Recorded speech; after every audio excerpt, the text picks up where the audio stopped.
I wanted to make a video with 3 different poses that anyone could do when you're not in a full-on practice. 2 of them are going to be very basic, but I guess they are what you put into them.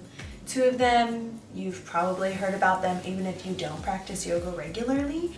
One of them is a pose that I've been working on myself pretty frequently just to really work on for myself. So the first pose that I wanted to show everyone is called Cat and Cow. To begin, you are going to be on all 4s for tabletop.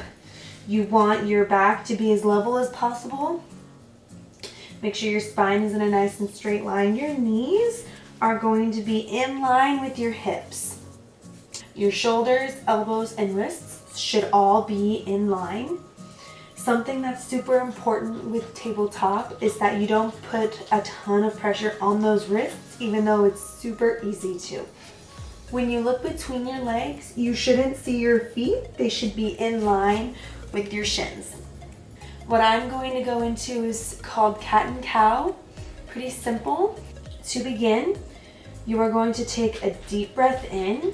And as you take a deep breath in, you are going to move your gaze forward, dip your back, and make a C with your back, or at least try to. And you're going to take your tailbone and really push it towards the sky. And when you do this, you're going to open your heart and you're going to feel it in your chest, in the sides of your neck.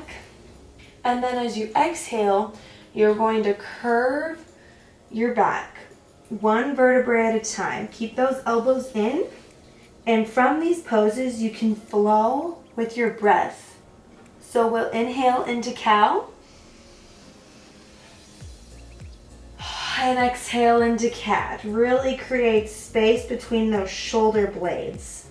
And with this, you can flow. Try doing it for 4 breaths and see how you feel.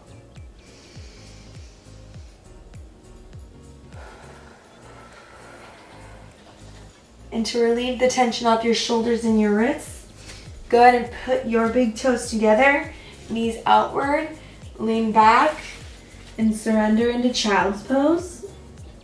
Here, you can rotate your wrists, flop them up and down, just loosen them up. So that is Cat and Cow. I'll go ahead and show a couple variations that you can play with while you're in tabletop and not doing Cat and Cow. If you want to really get your spine moving and loose, one of the things I like to do in the midst of doing a flow from cat to cow is I like to circle my trunk in a circle, and there's no rules when it comes to this. You can go as deep in front or back as you want. I really like doing this because the sides of my body, the sides of my torso get a nice stretch too, and I am able to move my trunk in directions I don't really think about. Then you can even do circles like this. Okay, so the next pose I wanted to share is another one that you've probably heard of. It is called Downward Dog, everyone's favorite. It's a pose that is transitioned to a lot of the time from tabletop, the pose I just shared. Remember to keep every joint aligned, hip, knee, shoulders, elbows, wrists. Make sure that you're not dumping all that weight into your wrists. You really want to focus on making your palm as wide as you can and putting the weight in all fingers along with every part of the palm. So from here, tuck your toes and then just lift your knees. And then from here, it's very easy to go all the way up into down dog. So that was me adjusting. You want your legs to be as straight as possible. You want your back to be straight. And if you need to, you can widen your stance if you want to. Move your hands forward. And if this is too much, you can always have little micro bends in your legs. To warm up those hamstrings, you can do what we call walking the dog. You can lift one heel, take some time there, lift the other, This will feel super good. And then you just go back and forth. This is called walking the dog. And then from here, slowly lower your knees. And just as you need to, you're probably going to be feeling it in your wrists. So you can put those big toes together, knees wide. Come into child's pose. Again, circle those wrists if you need to. And that is downward dog. It's another really prominent pose in a lot of yoga practices. It activates every single chakra. You can add any variation to it. If you wanted, you could do what is called three-legged dog. So you're in your tabletop, you tuck your toes, you lift those knees, and then you get up into your down dog. After you're done walking that dog, you can take one of those legs and put it up. Key with this though is that you want those hips to stay square to your mat. Don't do this, not beneficial. And if not, just leave it down. Make sure you always do both sides if you choose to. That is downward dog. You really want to focus on grounding those feet into the floor and the palms of your hands. When you go into down dog, you're creating a ton of energy. Like I said, this pose balances all those chakras, so that's why you're going to feel just all that energy from your crown all the way to your trunk. Not only does this pose do that, but it also centers a lot of the systems in your body: respiratory, cardiovascular, digestive, reproductive. There's a reason why it probably doesn't feel the most comfortable, but is very beneficial. The last pose I wanted to show you guys is one that I've been working on for a while. It's challenging for me because I have always had very tight hips.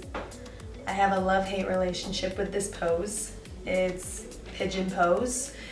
It's not the easiest, and for this pose I recommend pillows, or you can get blankets and fold them and stack them if you need to. If you do have blocks, I'm going to use my blocks as an example, but I just wanted to show Pigeon Pose because it feels really good when you're done, but in the midst it challenges me.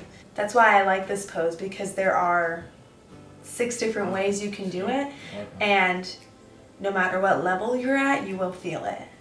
And a lot of the time, people will say, oh, I wish I could do yoga, but I'm not flexible enough. Anybody can do yoga. It's made to be strengthening, relaxing, balancing. So there's a variation for everybody. I'm going to show you first how to transition into pigeon, because if you just go full on into pigeon, could create some injury, and you do not want that. And the reason I showed Tabletop CatCow first is because it is where a ton of poses can be moved to from. We're going to start in our tabletop pose. From here, you're just going to start to slide your left leg back and slide your right knee forward. From here, you want to make sure that your hips are square, making sure that your foot is still aligned with your shin. So from here, you are just going to put your right foot down and have it try to touch that left thigh. I mean, this is difficult for me because my hips are very, very tight. You're wanting those hips to be as square as possible, and the goal is to have your right sit bone on the earth, but I can't do that. This is where those blankets and pillows or blocks or whatever you have come into play. You can use them as a prop. So I'm going to place that under my right tailbone because it's not touching the earth, but this really helps me keep my hips square to my mat and forward. If this is too much, it's okay. I'm going to show you a variation that you could do still sitting. So from here, get that right sit bone on the ground, and if having the leg extended is too much, you can bend it If this is too intense, and it is for some people, that's totally fine. And I'm going to show you a variation that you can do on your back that doesn't require feeling like you're doing the splits if this is too much for you. You'll lay back and you'll take the leg of the hip that you want to stretch first. So for instance, we were doing the right side. I'm going to take that right foot, make a figure 4. My foot is going to be flexed. I have dog hair all over me. It's my life, anyways. So after this figure 4, I'm going to lift my left leg, foot also flexed on that side. Then I'm going to take my hands, put them around my left thigh. Right hand goes through the legs, lace my fingers, and then this is a totally fine variation of pigeon. You'll definitely feel it on that outside hip. I would focus on holding this for about 4 or 5 breaths. When you're breathing, think about every time you exhale, going deeper into this stretch. Inhale, create that space, and then when you exhale, pull that leg a little bit closer towards your body. Listen to your body though, don't push it. So of course from there you'll just do the other side. Left foot, heard that pop, yeah. Lift that right foot, wrap around your thigh, and focus on your breathing.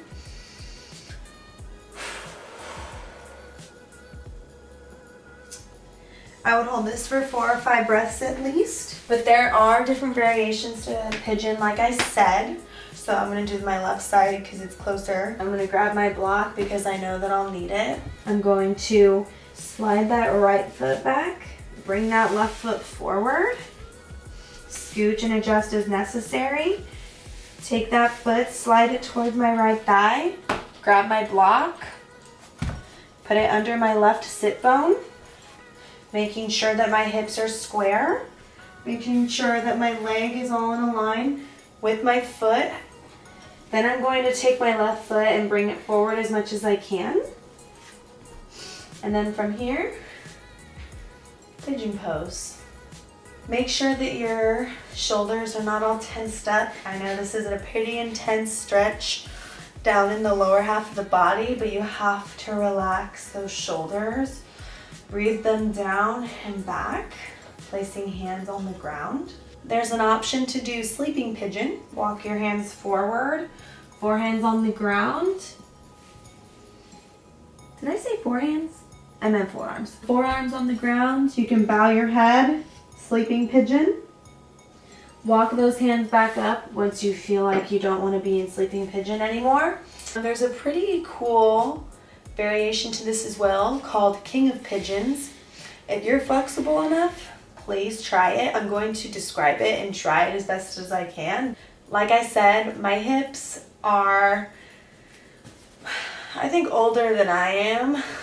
So you'll lift that right foot. And if you are flexible enough, you can reach back and grab that foot. For me, I am not that flexible yet.